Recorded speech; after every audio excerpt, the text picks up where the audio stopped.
কালিয়াগঞ্জে সুচেতা কলা কেন্দ্রের প্রতিষ্ঠাতা ও প্রাণপুরুষ তারকনাথ বন্দ্যোপাধ্যায়ের স্মরণে নজমু নাট্য নিকেতনের 5 দিনব্যাপী সুচেতা আন্তরাজ্য নাট্য উৎসব শুরু হয়েছিল গত 20 ডিসেম্বর। মঙ্গলবার একটি নাটকের ওপরে সেমিনার ও সিকিমের নাট্যগোষ্ঠীর নাটক পরিবেশনের মধ্যে দিয়ে সমাপ্ত হল নাট্য উৎসব।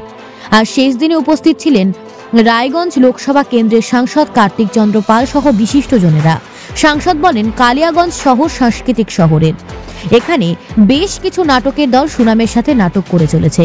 এ বিষয়ে সাংসদ কার্তিক পাল জানান, কালিয়াগঞ্জ সুচেতা কলা কেন্দ্রের পরিচালনা 5 দিনব্যাপী নাট্যোৎসব আজকে তার সমাপ্তি অনুষ্ঠান।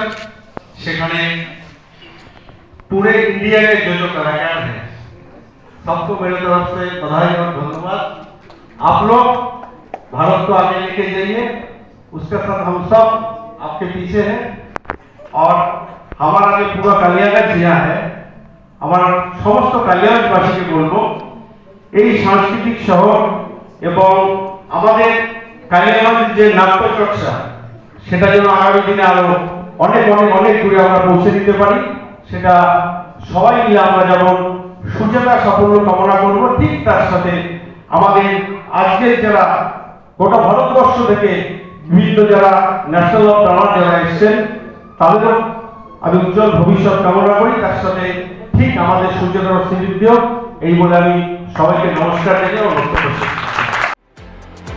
উত্তর দিনাজপুর থেকে অনুপ জয়সওয়ালের প্রতিবেদন, নিউজ টুডে।